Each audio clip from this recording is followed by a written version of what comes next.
제가 한 2분 동안 여러분에게 지금 현재 제가 그 대전신학교에서 강의하고 있는 내용이 있어서 간략하게 여러분들에게 설명을 좀 해봐야 되겠다 생각합니다. 우리가 영의 기능이라는 말을 우리가 칼빈 선생이 우리들에게 설명을 합니다. 영의 기능. 하나님께서 우리에게 코에다가 이제 생기를 불어 넣으셔서 우리가 살아있는 영이 되었다 이렇게 말합니다.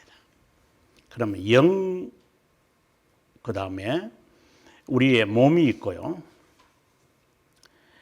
그런데 또 하나님의 형상으로 지음받았다고 합니다. 이런 관계들은 어떤 관계될까? 우리가 알아야 합니다. 그리고 이 외에도 영이라는 말 외에도 우리가 정신이라는 말도 있고 영혼이라는 단어도 주로 쓰고 혼, 영혼 다 좋습니다. 그 다음에 의식이라든가 이런 의식이라는 것도 이거 다 같은 말들인데 이건 다 같은 영어적 의미입니다. 지금 이런 단어들이 있지만 이거는 같은 말을 이제 다르게 표현하는 거고 이 세 단어에 대해서 우리가 좀 관련성을 알아야 우리가 설명을 할 때 좋습니다. 또는 성경에 보면은 심령이다. 마음은 원이로되 마음은 원이로되 너 영이 약하다. 이런 말씀들이 성경에 있습니다. 또 마음이라는 것도 있고 이런 여러 우리가 눈에 보이지 아니하는 여러 이런 추상적 개념들을 많이 씁니다. 그런데 이거는 짧은 시간 다 할 수는 없고 영의 기능이라고 하는 것과 영, 하나님의 형상 그리고 몸 우리가 대표적으로 볼 때 하나님께서 우리들에게 생기를 불어넣어서 이게 생기라는 게 영어로 브리스라는 말입니다. 숨이라는 겁니다. 숨을 불어넣으셔서 우리가 이제 살아있게 되어진다는 겁니다. 만약에 몸에서 영이 떠나가면 이 몸은 죽어버립니다. 썩어버립니다.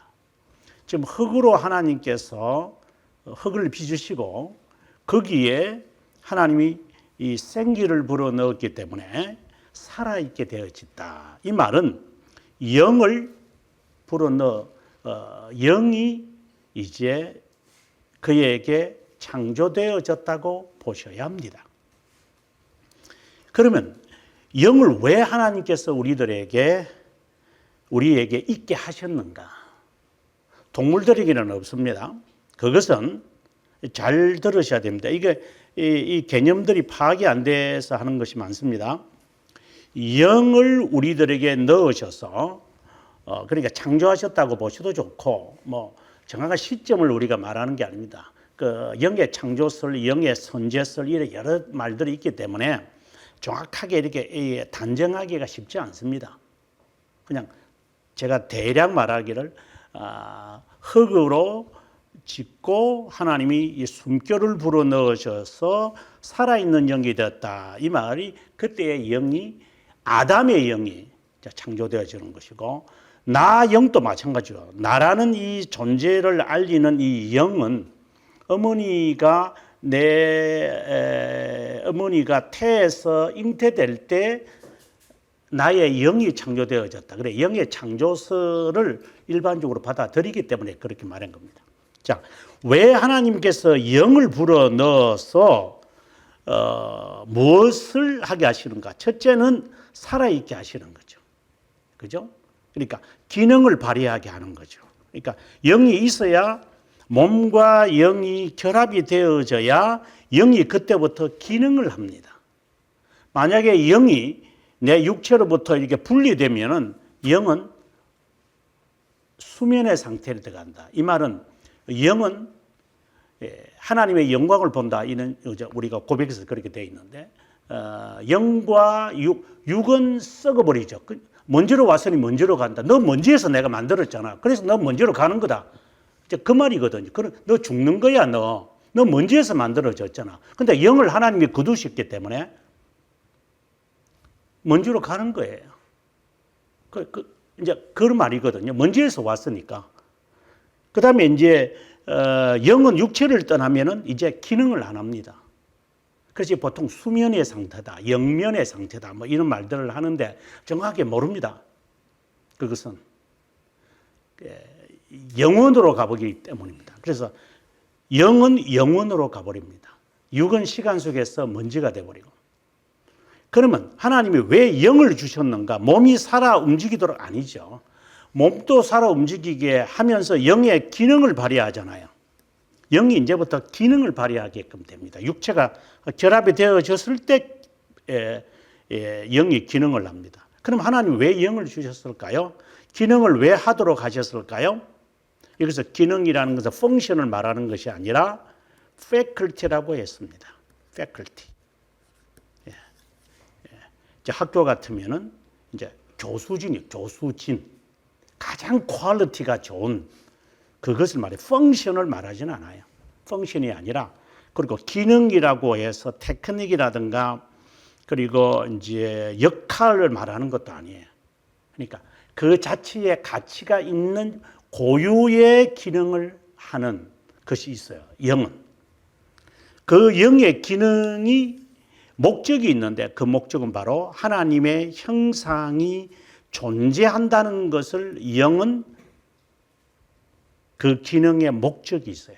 그래서 하나님의 형상으로 지음받았다라는 것을 영이 기능함으로 목적이 그거죠.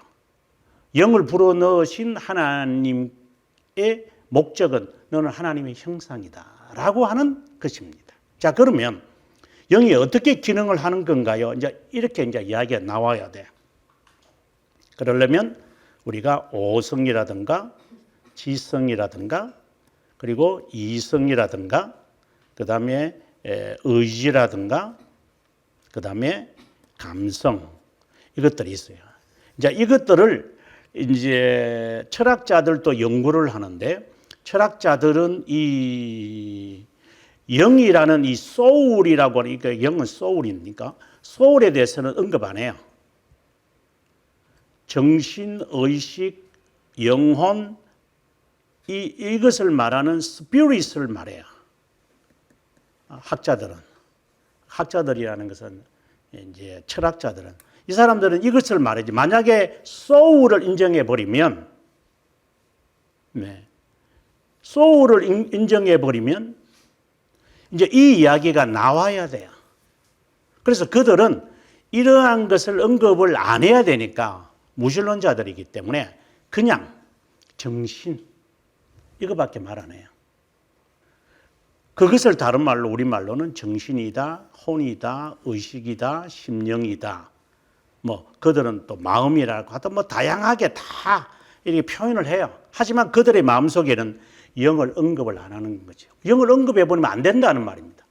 물론 제가 말장난을 한 게 아니라 성경에서 말하는 이 영의 개념은 우리의 존재의 개념인데 이 존재를 영이라고 말하지 않는다 이 말이에요. 그들은 스피릿, 정신이라고 이야기하고 몸과 영을 우리의 그러니까 몸과 영혼이라고 하는 것으로 인간이 구성되어져 있는 것으로 설명해 내려가요.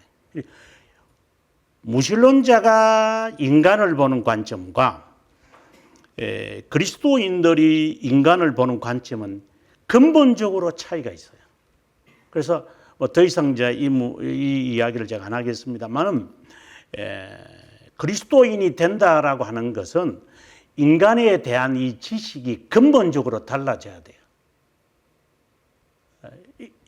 근본적으로 달라지지 않고 요 그대로 갖고 있으면서 이렇게 가버리면 예를 들어서 삼분설과 같은 것이 나오는 거예요. 삼분설. 그러니까 영도 있고 영혼도 있고 몸도 있고 거기에 또 성령도 있고 이렇게 막 끼워 맞추는 거죠, 이게. 그래서 우리가 그리스도인으로서 새로운 피조물과 새로운 인간이 될 때 인간에 대한 이 개념도 틀 자체가 그냥 바꿔버려야 돼요. 그거 뭐 이런 게 아니라 그냥 아예 새 것으로 그냥 다 바꿔버려야 돼요. 아니면 그냥 차 집어 던져버리고 새 차 사시든지. 근본적으로 달라요. 인간의 출발점 자체도 다르고 근본도 다르고 그 인간이 어떻게 생각하고 말하고 여기 있는 대로 판단하고 그리고 개념을 가지고 그리고 직관을 하면서 이성을 가지고 판단하는 것. 철학자들이 말하는 이성과 철학자들이 말하는 지성과 철학자들이 말하는 오성과 성경이 우리들에게 주는 오성, 이성, 지성 이런 모든 것이 근본적으로 확 달라져 버려요. 이게 안 달라지는데 어떻게 그리스도인으로서의 사고가 가능하겠어요? 중고차 사다 놓고 새 차 만들 수 있어요? XT라고 하는 아주 286, 386밖에 안 되는 컴퓨터 갖다 놓고 거기에 무슨 기능을 집어넣는다고 해서 그게 업데이트가 되겠어요? 그건 불가능한 것입니다.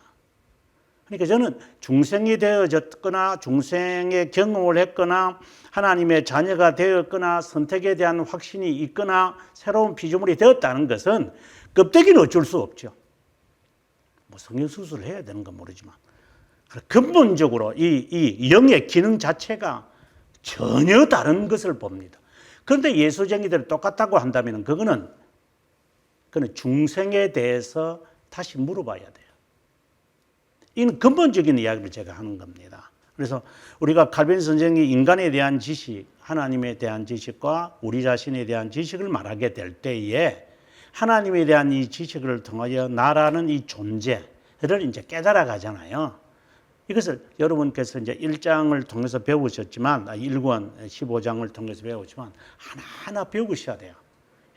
아주 심사숙고하면서 배우셔서 새로운 인간으로서의 이런 그 갱생, 재생이 아니라 재생, 다시 사용하는 이런 것이 아니라 중고품을 가지고 뭐 당근에 팔아 가지고 다시 또 돈 가지고 새고 사 이런 개념이 아니라 갱생이에요. 지나간 거 딱 단절시키고 새로운 활동을 어떻게 할 것인가. 그러나 삶은 똑같잖아요. 얼굴도 똑같고 직업도 똑같이 가지고 가정도 똑같이 있어요. 근데 사람이 완전히 바뀌는 거예요. 이게. 기능 자체가 달라져 버렸으니까. 그러니까 꿈도 다르고 가치관도 다르고 그리고 개념도 다르고 그리고 삶의 방식도 다르고 사람의 그 매너도 다르고 모든 것이 다 달라져 버려야 되는데 안 달라지는 거죠. 저는 여기에 우리 자신만이 아니라 한국 교회의 크나큰 이런 그 흑점이 있는 것 같아요. 교회 지도자들도 똑같은 애들이고. 저는 중생에 대해서도 개념화가 없는 목회자들을 상당수를 제가 알고 있어요. 상당수. 자기들이 그렇게 말하니까 내가 알죠. 자기는 중생에 대해서 개념이 없대요. 수천 명을 거느리고 있는, 목회가 거느리는, 수천 명을 거느리는 자가 저에게 하는 말이에요. 나는 중생에 대한 경험이 없다. 그럼 뭐 하는지 모르겠죠, 그 애는. 상당수입니다, 상당수. 여러분, 진지하게 들으셔야 됩니다. 그냥 단순하게, 뭐 예수 믿으면 천국 가겠지. 그런 거짓말만 배우지 마시고, 인간의 근본적 변화가 있어야 됩니다. 그게 중생이죠. 거듭남. 진지하게 보셔야 됩니다. 특별히 청교도 공부하신다고 하는 그 목사들이 가끔씩 있는데, 가끔씩은 이제 가끔씩이죠. 많이. 그런 애들이, 청교도의 가장 핵심과 개혁신앙의 그 핵심의 개혁신앙 좀 빼고, 청교도의 핵심이 뭔지를 알아야 됩니다. 청교도의 핵심은 바로 중생입니다. 중생, regenerate. 사람이 다시 시작을 하는 거듭남. 이전 것은 지나갔으니 보라 내가 새 것이다. 이것을 경험을 제가 말하는 게 아니라 중생에 대한 진지한 고민을 하고 청교도들은 출발을 하는 거지 그냥 미사원이하고 하는 거하고 다릅니다. 그래서 여러분들 뭐 짧은 시간이지만 제 강의나 설교나 이런 걸 통해서 좀 전체적으로 좀 통합해서 여러분들이 배웠으면 좋겠고, 자, 뭐 이 시간에는 뭐 벌써 13분이 한 3분밖에 안 했는데 13분이 되어버렸어요. 자, 도미니코 수도회. 도미니코 수도회는 우리가 글식 수도회 또는 탁발 수도회의 한 부류는 이제 프란체스코고, 그리고 한 부류는 도미니코다. 특별히 도미니코를 오피라고 그럽니다. 되게 오피, 여기에 오피 이런 말이 뭐냐면은 설교자들의 오더는 교단이라고 그랬죠. 교단과 같은 겁니다. 그래서 설교단 이렇게 간단하게 말하죠. 설교를 통하여 뭐 하느냐? 이들은 이제 이교도들을 변화시키겠다라고 하는 것에 이 수도회가 결성이 됩니다. 도미니코 수도회에서 가장 대표적인 인물을 말하자면 토마스 아퀴나스라고 합니다. 토마스 아퀴나스의 그 신학 대전이라는 것이 어떻게 본다면 그의 걸작이고 로만 카톨릭주의를 연구하려면 토마스 아퀴나스가 쓴 신학 대전 숨마 데올레기아이, 이것을 이제 이 숨마라는 것은 이제 대전이라는 말이죠. 숨마 데올로기아이, 신학의 모든 것을 말하는데, 이분이 이 수도회 수장이 학자죠. 학자로서 로만주의, 그러니까 우리가 로마주의, 로매니즘, 로마 카톨릭주의를 연구하려면 토마스주의다. 그래서 토마스주의를 토미즘이라고 그러고, 토마스주의는 로마 카톨릭주의고 토마스주의는 자연신학이다 이렇게 말하죠.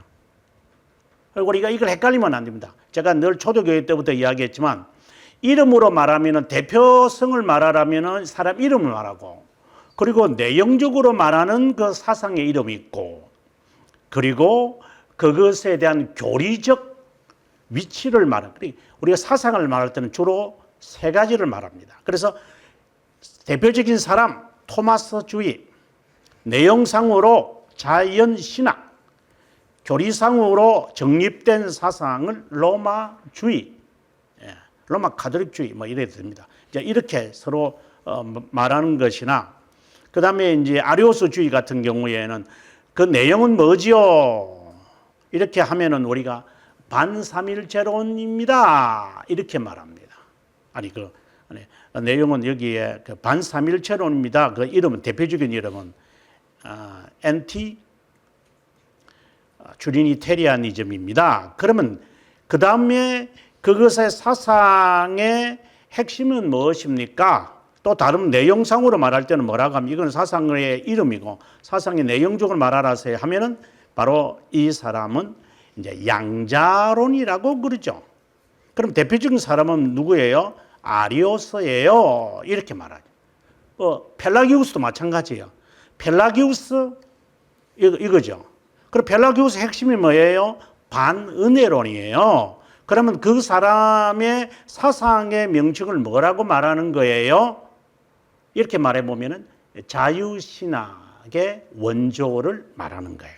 이렇게 사람 이름 이렇게 말하는 것처럼 토마스는 로만 카톨릭 사상의 대표성이고요. 그리고 그 내용상으로는 자연신학, 내추럴 내추럴 디알라지예요. 이렇게 말합니다. 내추럴 디알라지라는 것이 뭐예요? 이거는 이제 내용이니까 이런 이름들은 좀 어렵지만 이 내용이 그러면 뭐예요? 자연신학이라고 말할 때는 그럴 때는 이성으로도 하나님에 대하여 알 수 있어요. 이 말입니다. 근데 여기서 말하는 하나님을 알 수 있다, 하나님의 존재를 알 수 있다라고 하는 것은 보통 형이상학에서 말하는 아리스토텔레스의 절대자에 대한 인식론 5가지를 그대로 가지고 와서 이 토마스 아퀴나스가 그 5가지를 가지고 그 방법 그대로 가지고 와서 형이상학적인 하나님에 대하여 사람들에게 알려주는 거죠. 그래서 우리가 이거 보면 중세에 있었던 로만 가톨릭 학자들은 삼위일체에 대해서 별 관심이 없습니다. 삼위일체에 대해서 관심이 있으면 안 되죠. 그래서 중세를 지금 우리가 하면서 중세에는 신학의 발전이라는 게 없습니다. 있어봤자 성찬론 논쟁, 성찬론 논쟁, 그 외에 신학의 발전이라는 게 신앙의 어떤 발전이라는 게 있지 않죠. 왜? 그들은 하나님에 대해서 그렇게 관심이 별로 없으니까. 그래서 스콜라주의라는 이 자체가 이제 앞으로 우리가 배우겠습니다만은 이 철학을 가지고 교부들이 전해준 것을 이해하기 위해 아리스토텔레스의 철학의 인식론 방법을 갖고 온 것이기 때문에 그 안에 다 집어넣어 버리죠. 그럼 아리스토텔레스의 존재, 형이상학적 존재에 대한 설명을 방금 제가 5가지로 제가 내용은 말 안 했습니다만은 그 5가지를 그대로 갖고 왔는 것이 자연신론인데 그럼 철학이죠. 그래서 중세의 로만 가톨릭주의는 중세 철학입니다. 철학. 그 스콜라주의예요. 스콜라주의다. 근데 우리가 그걸 왜 배워야 되죠? 그 배워야 합니다. 그 안 배우면 우리가 이런 오류에 빠지고 있는 우리의 자신을 찾아내기가 어렵기 때문에 어차피 우리는 자연신론을 배워야 됩니다. 자연신학을 배워야 됩니다. 그 배워서 이러한 것이 이거는 철학을 내가 지금 철학을 하고 있는 거구나. 나는 신앙생활을 한다고 했는데 결국은 내가 이데올로기를 만들어가는 것이구나. 이렇게 자기 스스로 발견하기 위해서는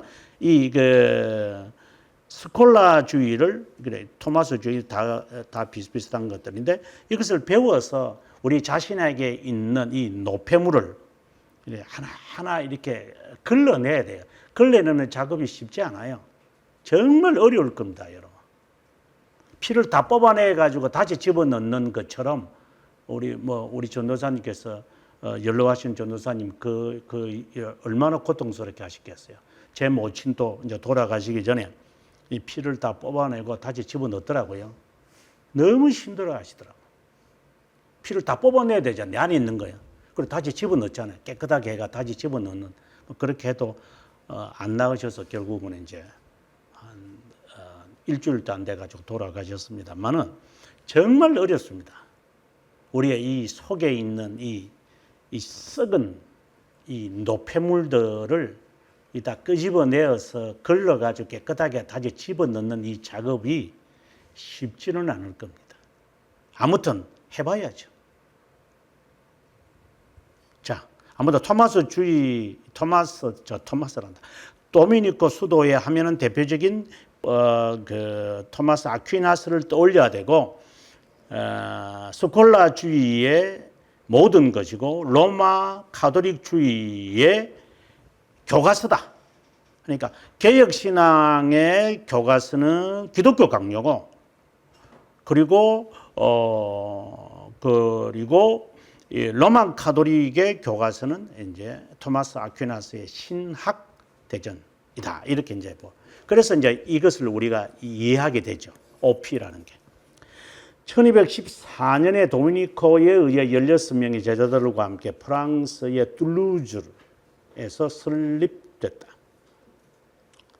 도미니코 수도사들은 프란체스코 수도사들처럼 탁발 수도사들이었지만 차이점이 있는 것은 이들은 이단들에 대하여 반대하다. 그래서 그 토마스 아퀴나스의 그 신학 대전이 본래 이름이 뭐냐? 이방인들에 대한 신학의 대전. 이제 이 내용이에요, 실제로. 이방인들을 위해서 썼어요. 그래서 이단들을 어떻게 설득시킬 것인가? 바로 기독교 신앙을 변호하고 가르치고 전파하고 훈련하는 책으로서 그는 이제 신학 대전을 만든 것이죠. 예, 그들은 청빈을 추구하며 맨발로 다니기도 했다. 그들은 프란체스코 수도회처럼 사유재산, 금욕적 삶, 뭐 다른 말로 한다면 베네딕토겠죠. 베네딕토 이제 그 규율을 이제 말하겠죠. 프란체스코처는 1261년 로마 교황 오노리오 3세로부터 그들의 단체는 인준받았다. 부이에에서 수녀들의 단체를 설립해서 제2의 수도회가 되고 1세기 이후 100년 후에 수도회는 제3의 수도회를 설립하여서 평신도들로 구성된 공동체를 만든다. 수녀들의 모임도 이제 갖게 되어집니다. 오랜 세월을 지나면서 그렇게 되었습니다. 수도회들을 쭉 설명하면서 이제 또 다른 이제 의미로 가 있는 알비파라고 하는 단체를 제가 가끔 아마 그 프란체스코 설명을 하면서 프란체스코 수도회가 나중에 그 종교재판자가 되어졌다. 그리고 도미니코도 마찬가지죠. 도미니코 수도회도 종교재판자가 돼요. 그러니까 이단들을 설득시키려 하다가 종교재판자가 돼버리는. 그리고 프란체스코도 세월이 지나면서 그 수도회도 종교재판자로 바뀌어집니다. 그러는 가운데서 당시에 이단의 활발하는 자들이 알비라고 하는 그 곳에 주둔하고 있었다. 이제 그 이야기를 제가 끄집어내려고 그럽니다. 본래 알비파는 마니교와 같은 두 신이 있다고 봤다. 이원론. 이 무슨 말이냐면 여러분 조로아스터로 보면 압니다. 조로아스터라고 하는 선지자가 페르시아의 선지자잖아요. 지금의 이란이죠. 이란의 이 수도사가 이 계시를 받아요. 페르시아에서 출발했다. 보통 우리가 그렇게 말하니까. 이 조로아스터라고 하는 이 선지자의 이 개념이 굉장히 무서운 겁니다. 이게 이원론이거든요. 이 이원론에 있어서 이제 선과 악이라고 하는 신이 있는 거예요. 이 두 신이 본래 태초부터 있었어요, 이게. 그래서 이 두 신의 이 시소 게임을 통해서 세상은 달라져요. 그래서 선이 세상을 지배하려면 악을 없애버려야 돼요. 그래서 악에게 지면 안 돼요. 이게 이원론의 개념이거든요. 근데 마니교가 이제 그렇게 보는 거예요. 그리고 이런 사람들은 이제 육을 그렇게 중요하게 보질 않죠. 육은 저주고 죄덩어리, 그리고 영만이 거룩한 것이라고 보는 이런 그 사상을 조로아스터 사람들이 가지고 있었고, 이런 사람들이 결국은 마니교에 영향을 끼치고, 우리가 아는 아우구스티누스도 마니교에서 9년 동안 이리 젖혀 있다가 이제 거기에서 개종을 하잖아요. 30살, 31살 돼서 이제 개종을 하는데, 그가 고민했던 것이 바로 끝까지 고민했던 것이 뭐냐? 이 악에 대한 문제예요. 악. 여러분 정말 이거는 악은 뭐 사탄이 만든 건지 아니냐? 뭐 이렇게 우리가 단순하게 말하지만 이거는 여러분께서 아구스티누스가 30초에 이것을 20대 중반부터 30초까지 9년간 정말 고민에게 그 천재가 고민에 빠진 것은 어떻게 봐야 되느냐면 우리가 일반적으로 여러분 신앙생활 오래 해본 사람들이나 또 나이가 좀 지긋이 들어서 있는 사람들은 나름대로의 철학을 갖고 있어요. 그 철학 가운데 하나가 뭐냐면은 아이고 세상 다 그렇다. 세상 정말 왜 이런지 모르겠다. 그러니까 인간에 대해서 불신이 자연스럽게 나와요. 이게 살아보니까 그런 거예요. 살아보니까 아휴 세상 정말이다. 이제 이렇게 말밖에 안 나와요. 이제 이게. 아직 이제 그것이 생각이 안 떴다면은 아구스티누스의 이게 9년간 고민했던 악의 문제를 접근을 못 하는 거예요.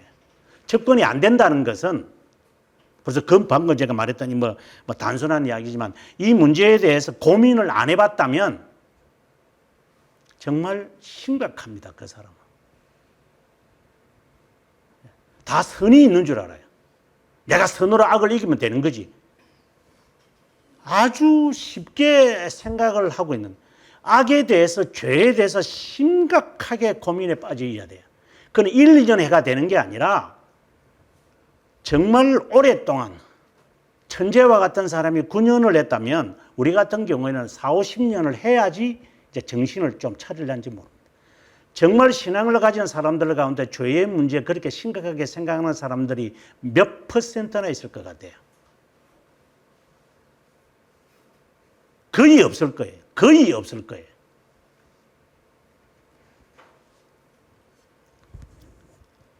지금 많이 교회에서 이 문제를 조로아스터 교처럼 개념을 가지고 해결해야 된다.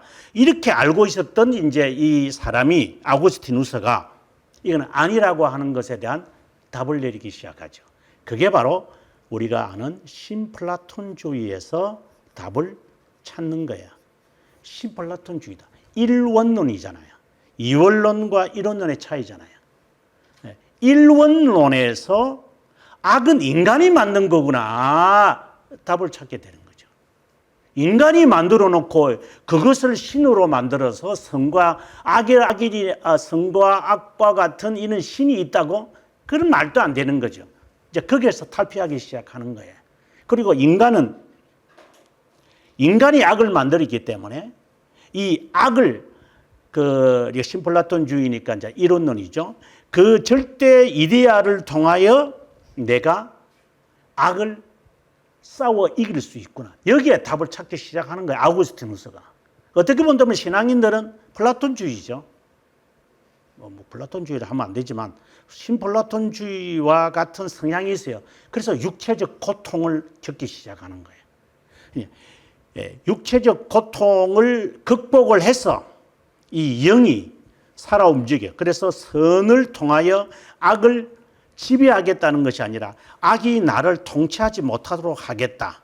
근데 조로아스터교는 이 두 신이 싸운다는 개념이고 아구스티누스와 같은 경우에는 이 성령 하나님, 나의 선이 아니라 이 선 하나님의 성령 하나님의 도우심으로 내 속에 있는 이 두 법, 선과 악 가지고 있는 이 두 법을 내가 싸워 이길 것이다. 이제 이러한 이 전체를 배제하는 것이 아니라 내가 싸워 이길 것이다. 그것은 내가 얻는 힘이 아닌 하나님의 힘으로. 그래서 이원론이라는 이 개념은 우리들에게 다분하게 있는 것들이에요. 없어지는 것이 아니에요.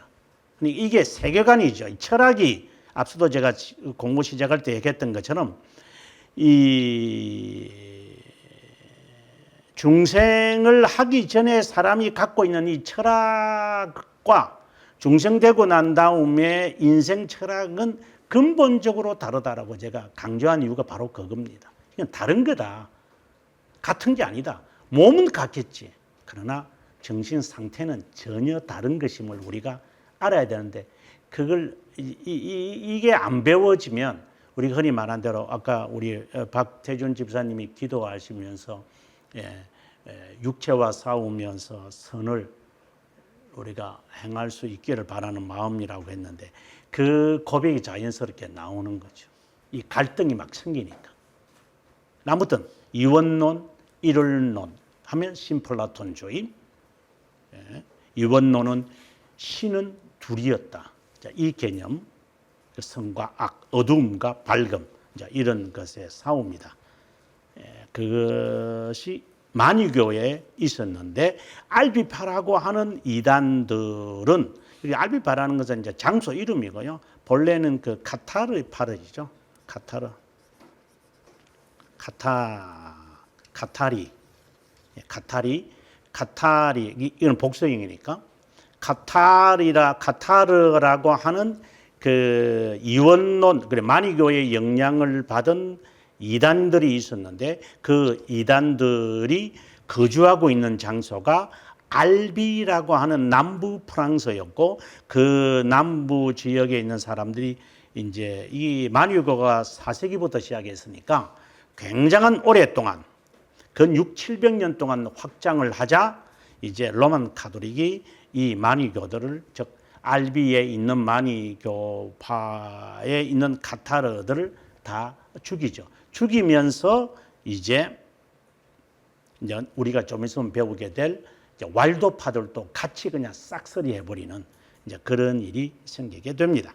알비파는 이원론 만유교와 같은 신이다. 선한 신, 그러니까 그리스도와 악한 신, 사탄이라고 보았다. 물질은 악한 신이 만든 것이기에 사악하고 죄 중에 가장 심한 죄가 있다면 성적 교제다라고 말한다. 물체와 접촉하기 때문에 육식은 하지 않는다. 이원론적 이단이라는 것이다. 수도원 운동을 설명을 마친 후에 십자군 운동을 설명하게 되는데 그때 다시 알비파 십자군 운동에서 자세하게 설명하도록 하겠다 하고 이제 제가 말한 것 같아요. 그 다음에 넘어가서 이단 척결이라는 말. 이거는 그 도미니코 수도회가 종교 재판이라 그랬잖아요. 그래서 그걸 보는 겁니다. 우리가 지금 살피고 있는 도미니코 수도회는 이단 척결하는데 앞장선다. 이단들을 척결하는데 동원된 기관이 종교 재판소다. 인쿼지션이다. 제가 이제 이것이 전공이라고 했잖아요. 인쿼지션이고 그 재판소를 주도하는 자들이 도미니코 수도회였다. 그래서 교황제도에 관하여 5장 서론에서 말씀드릴 때 로마 교황의 오른손은 십자군 운동이고 왼손은 수도원 운동이라고 말했는데 이단 척결은 이 두 운동이 하나가 되어져 버리는 겁니다. 그러니까 오른손과 왼손이 이제 다 이제 교황 제도의 권한 아래 딱 만들어지는 거다. 그러니까 엄청난 힘을 갖는 것이죠. 그러니까 정신적 그리고 공권력까지 다 가져버리니까 얼마나 막강한 세력이겠나. 그래서 반대하는 자들이 있으면 바로 이단 척결로 들어가 버린다. 로만 가톨릭이 하나님의 말씀에서 떠나 세속 권력을 장악하면서 성경적 모습, 교회의 모습을 상실합니다. 이것에 대해 반감을 갖거나 신앙을 나름대로 추구하는 사람들이 등장하게 되겠죠. 하지만 성경이 자국으로 번역되지 않았기 때문에 잘못된 신앙을 가질 수 있었다. 예를 들면 환상을 보았다거나 음성을 들었다거나 하는 계시, 다른 말로는 직통계시죠. 칼빈이 말하는 직통계시. 기록된 하나님의 말씀 외에 듣는 하나님의 말씀을 추구하게 되었고 이런 무리들이 많아지자 위협을 느낀 로마 가톨릭은 이단이라는 미명 아래 진리를 수호한다는 미명 아래 무력을 동원한다. 여기에 이론적으로 뒷받침하는 자들이 스콜라주의가 동원되고 무력을 제공하는 것이 십자군들이었고 수도사들이 이단 척결. 그래서 이 세 기둥이 이제 하나로 연결되어져서 이제 교황 제도가 그야말로 막강한 세력을 갖게 됩니다.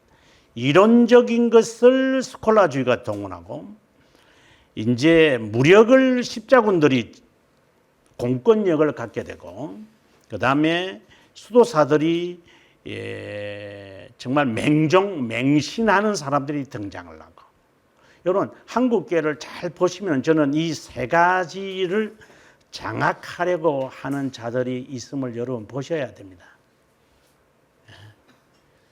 공권력을 힘입으려고 하고 그리고 이단에 대해서 그렇게 민감하게 반응하는 자들 이단에 대해서 민감하게 반응해야죠. 그건 사실이죠. 하지만 라널드 니부아가 했던 말을 잘 기억하고 있어야 돼요. 우리가 이걸 잊어버리면 이게 세계의 이 철학자가 아니 이 사람은 그 목사지요. 디트로이트에서 목회한 그 20세기 사람이 이 사람이 하는 말을 잘 들으셔야 됩니다. 이런 거장들이 말할 때는 이게 그냥 흘러버릴 게 아닙니다. 이 사람이 하는 겁니다. 이 단체들이 이렇게 모이면 이 이기적 욕망을 가지고 사람들은 모이게 돼 있어요. 교회든 어느 단체든 다 그렇게 돼 있어요. 내 마음에 드니까, 내가 좋아하니까, 자기가 다 이렇게 갖고 있는 그 이기적 욕망에 다 맞춰가게 돼 있어요. 그런데 그것이 잘못된 단체냐, 그것이 잘된 사회냐, 이런 것을 판단하는 것이 쉽지 않죠. 그러나 하나의 크라이테리어를 이 사람이 제공을 해요. 정의를 말할 거다. 사회의 정의에 대해서 호소할 거다. 왜? 자기를 감추어야 되니까. 이거는 아주 중요하게 들으셔야 돼요. 자신이 거짓 교회이기 때문에 사회 정의를 더 부르짖을 거예요. 사회 정의 자체가 나쁜 것은 아니죠. 그런 성향을 사람들은 갖고 있다는 거예요. 그게. 사회 정의를 부르짖지 않는 게 참된 교회. 이 말이 아니라 이기적 욕망을 갖고 있는 자들이 모이면 모일수록 이들이 어느 쪽으로 자기들을 분출하느냐? 사회 정의예요. 그 정의를 통하여 자신들의 욕망을 분출하기도 하고 자신들의 거짓됨을 감추려고 그래요. 여기 물타기 되지 않도록 해야 되는데 안 그럴 거예요. 쉽게 말하면. 그래서 이게 힘들어요, 이게. 그래서 저는 이 사람 좋아하지 않아요. 이 사람은 좀 저하고 성향은 안 맞지만 이 사람이 느꼈던 사회 윤리는 우리가 배울 필요가 있어요. 개인의 윤리와 사회의 윤리를 책을 통해서 참고로 깨달을 수 있죠. 그래서 이 점입니다. 그래서 지금 이론적 바탕이 있고 외부적으로는 이단을 척결하겠다 하고 공권력을 가지면서 교황 제도가 든든해진 것처럼 자칫하면 교회도 그런 삼박자가 이루어지면 이게 거짓 단체구나. 그래서 빨리 깨우쳐야 돼요. 빨리 깨우쳐야 됩니다. 근데 그거 깨닫겠어요? 지가 도둑놈인데. 도둑놈이 도둑놈 욕할 수는 없으니까. 그러니까 도둑놈이 지발 지린다는 말을 우리말에도 있지. 이런 말을 한다고 해서 까딱하겠어요? 발만 지리지. 엄지발가락 까딱까딱 하면 되는데 못 깨닫지. 그래서 무지한 인간들이죠. 이미 신앙의 선배들은 이러한 점들에 관해서 소상하게 자세하게 심각하게 다 밝혀낸 거예요. 보면 알아요. 이게 얼마나 거짓된다는 것을. 그러나 사람들은 그걸 안 듣죠. 왜? 내한테 귀 들리게 해는 이기적 집단이기 때문에 나한테 좋게 말하는 자들에게만 찾아가서 말만 듣는 거죠. 그래 어쩔 수 없죠. 그거는 그렇게 가는 거예요. 그냥. 그렇다는 현상을 제가 여러분에게 말하는 것이지 그 사람들을 돌이킬 거다. 절대 돌이키지 못합니다. 그대로 가야 됩니다. 내가 이렇게 말하면 돌아서겠다. 저는 이런 강의를 하면서도 저는 돌아오게 하는 것이 아니라 한 명이라도 섞여 살고 있다면 그 사람들에게 저는 그냥 호소하는 것밖에 없습니다. 그것이 제가 이 시간까지 앞으로도 제가 갖고 있는 인생의 철학, 신앙적 철학입니다. 자, 1217년 도미니코 수도회는 제자들을 프랑스와 스페인으로 파송하여 복음을 전하도록 했다. 6년 동안 그 수도회는 영국에까지 수도원이 세워질 정도로 확대했다. 영국에서는 검은 수도사로 통한다. 13세기 말에 의하여 50명의 수도사들은 스코틀랜드, 아일랜드, 이탈리아, 보헤미아, 러시아 등 심지어 추운 나라 그린란드까지 지역 수도원을 세운다. 굉장히 확장세가 이제 되어지죠. 도미니코 수도회는 스콜라주의와 매우 친분을 두텁게 한다. 서로 학문을 추구하기 때문이다. 그래서 신학과 철학 발전에 주도적인 역할을 한다. 중세교회사에 와서 로마 카톨릭의 최고의 신학자, 방금 말씀드렸던 토마스 아퀴나스와 이제 영어로 말하면 알버트 이제 마그누스라 그러죠. 알베르트 마그누스. 이 사람은 이 사람의 스승입니다. 여기 수도 도미니코 수도의 출신이고 4명의 로마 교황을 배출한다. 카테리나 다 시에나도 도미니코 수도의 출신이었다. 도미니코 수도의 출신이 유명한 자 로마 카톨릭으로서는 피오 2세, 전 종교개혁자 지롤라모 사보나롤라도 도미니코 수도회고 라마의 로제도 다 이 훌륭한 사람들이죠. 이분들도 다 도미니코 수도회이다. 그 다음에 이제 뭐 카테리나 다 카테리나 이야기하면서 제가 쓴 책에서 이제 있고 독일의 신비주의자들로 유명한 마틴 루터에게도 영향을 끼쳤던 마이스터 에카르트, 타울러, 수서도 우리가 아다지비 도미니코 수도사들입니다. 그러니까 이제 마틴 루터가 아우구스티누스 수도에 들어가잖아요. 그러나 그에게 영향을 준 그 신비주의는 바로 이런 사상들입니다. 이런 사상들입니다. 그래서 이 에카르트는 이거는 이제 그 뒷부분에 이제 제가 이 책의 마무리 부분 할 때 다 이렇게 다 나옵니다만은 매우 신비적입니다. 지난번에도 한번 그런 말을 했는데 이러한 사람들의 신비주의는요,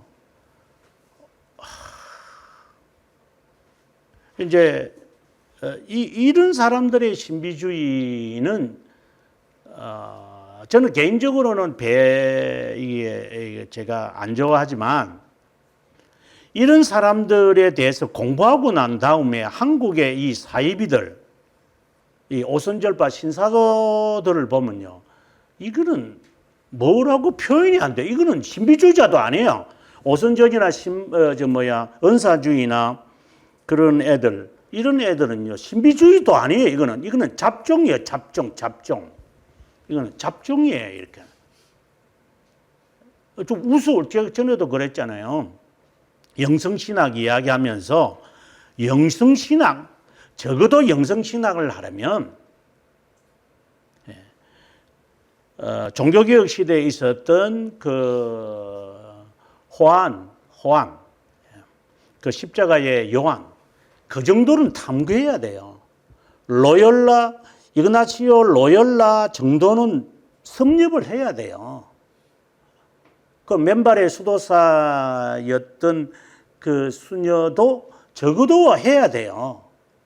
이런 사람들이 신비주의의 거장들이에요. 그런데 이것들은 영성신학을 하는 것들을 집권한 이름만 거론하는 게 해보세요. 잡종들을 끄집어내고.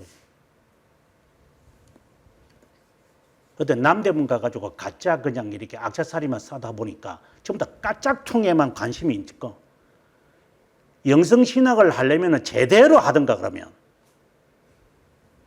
짝퉁들 들고 와가지고 쇼를 부리고, 그러고 보니까 제가 볼 때는 참 잡종이다. 잡종.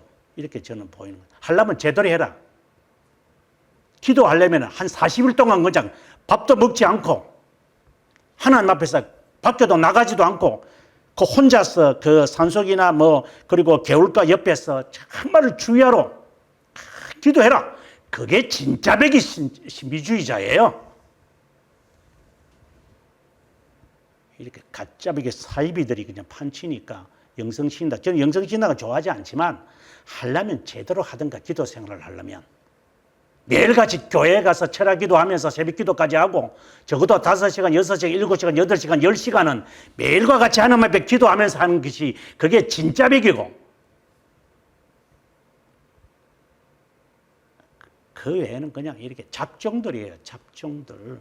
그래서 이런 거장들을 보면요, 이 거장들을 보면은 이 껍데기들의 글들을 뭐 예를 들어서 뭐 나우엔이라든가 그런 거지 같은 놈, 이런 놈들이나 신영지주의에 그 빠져가지고 하는 놈들을 보면은 더러운 짓은 다 하면서 영성한대요. 그건 잡종들이에요. 잡종들. 음악도 마찬가지고요. 도미니코라고 하는 사람은 어떤 사람인가 하고 쭉 이제 설명을 하는데, 스페인의 사람이다. 태어나기 전에 모친은 자신의 태에서 한 마리의 뭐 이외에 뭐 횃불을 뿜으면서 뛰어올라 땅에 불을 붙였다. 뭐 이런 그 나중에 가서 물어보면 되는 것 같아. 뭐 와이파이가 들렸는지 모르지만, 도미니코 수도에는 이 1203년과 1205년에 덴마크로 가는 감독과 함께 선교 여행을 떠난다. 남부 프랑스를 여행하다가 이원론 영주주의 종교단체는 카타르파, 앞서 제가 말했는데요, 카타르파로 인해 빚어진 교회의 여러 문제들을 직면한다. 그들은 비사회적 삶을 살면서 반교회적 삶을 살기 때문이다. 여성과 남성들에게 수임을 베풀면서 로마 가톨릭 교회를 가르치지 않고 청빈을 맹사했기 때문에 진성로마제국 프리드리히 2세는 그들을 진압하고 있었다. 그래서 자신의 감독과 함께 도미니코는 그들과 왈도파에게 복음을 전파하게 돼. 이거 왈도파, 우리가 지금 요거 다음에는 이분을 대해서 공부하고, 제가 이번 여름에 탐사했고 작년에 탐사했던 그 핵심적 단체입니다. 1208년에 교황 사절단이 살해를 당하는 일이 발생한다. 그러자 로마 교황 이노첸조 3세, 아주 유명한 자죠. 종교재판소를 창설하고, 그리고 4차 수도 4차 십자군 운동을 일으키고 어린이 십자군 운동을 일으킨 막대한 사람입니다.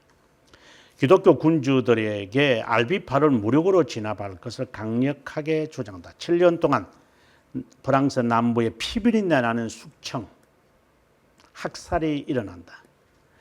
이때 수천 명이 화형이나 사형을 당한다. 알비파의 개종과 교화는 쉽지 않았다. 도미니코는 그들을 바르게 인도하려는 열정과 지성이 겸비된 열정을 가진 자들을 모아 설교자들의 공동체를 구성하게 된다. 신학을 배우면서 청빈 학문을 겸비한 선교사들이었다. 1214년 소규모의 설교단으로 알려진 단체를 부르게 된다. 1215년 도미니코는 로마로 가서 이노첸조 3세에게 설교자들의 수도의 오피를 인준받게 된다. 3년 후 1218년 오노리오 3세로부터 규율을 허락받는다. 이 말은 헌장을 이제 인정받는다는 거죠. 단체가 인정받는 것과 헌장을 인정받는 것은 성격이 좀 다르죠. 이거는 이제 교단이 되어버리니까. 로마에 자신들의 본부를 두고 수도 회원들은 방문하여 형제를 다지면서 선교 여행을 했다. 여기에 왼쪽에 있는 사람이 이제 그 장미의 이름에 나오는 이제 지금은 세상을 떠나셨죠. 이 그 영화 배우인데 이 옷이 바로 여러분 책에는 흑백이지만 여기에 화면으로 보면은 이분은 이제 프란체스코고 여기가 이제 도미니코 수도회가 되겠습니다. 볼로냐가 본거지로 가장 적절함을 알고 그곳에 수도원을 세우고 안정을 취한 후에 21년에 주님의 부르심을 받게 된다. 그리고 프란체스코 수도회와 도미니코 수도회의 구별을 정확하게 볼 수는 없지만 잔인한 면을 가진 도미니코 수도사인 종교재판자와 이거는 그 영화 이야기를 지금 제가 하는 것 같아요. 영화 이야기 그냥 넘어가겠습니다. 로사리오라고 하는 것이 있잖아요. 꼭 그 묵주처럼 이렇게 묵주처럼 이렇게 제일 마지막에 이렇게 해가지고 제일 마지막에 십자가를 이렇게 하고 있는 로사리오가 있는데 이들은 주기도문을 반복하는 것을 쓸 때 사용한다. 은혜를 받은 자여 평안할지어다라는 것을 근거하여 주기도문을 한 번 암송하고 아베 마리아를 10번 반복하고 하나님께 영광이 있기를 말하고 파티마 기도, 천사의 기도, 성취의 기도, 희생의 기도를 가끔 할 때가 있다. 예수 그리스도의 삶에 대하여 묵상하는 15개의 로사리오의 신비들, 주 예수 그리스도와 마리아에게 일어난 15가지 사건을 이건 저것들이 다 만든 것 같아요. 로마 카톨릭은 잘 만드는데 로사리오 교황이라고 불리는 레오노 13세와 같은 무수한 로마 교황들로부터 선포된 마리아를 존경하라는 데서 비롯되었다. 전통에 따르면 로사리오가 1214년 도미니코에게 주어서 도미니코 수도회이라면 로사리오 이렇게 우리가 떠오른다 이렇게 보시면 좋겠습니다. 실제로 4세기 사막의 수도사들이 가끔씩 주기도문의 반복수를 헤아리기 위하여 기도주를 사용했다고 한다. 8세기에 존경받는 비더, 바로 영국 역사의 아버지죠. 프랑스와 영국 교회들 가운데 기도 묵주를 사용하고 있었다고 밝힌다. 실제로 이런 묵주 사용은 모슬렘, 힌두교, 불교에도 일어나고 있다. 움베르토 에코 장미의 이름의 의미가 밝혀지는 셈이다. 도미니코 수도회와 관련된 뿐만 아니라 장미는 하나님을 상징하는 이름입니다. 장미의 이름은 제목 이름이죠. 소설책 제목. 장미의 이름은 꼭 하나님의 이름으로라는 말로 이해할 수 있다.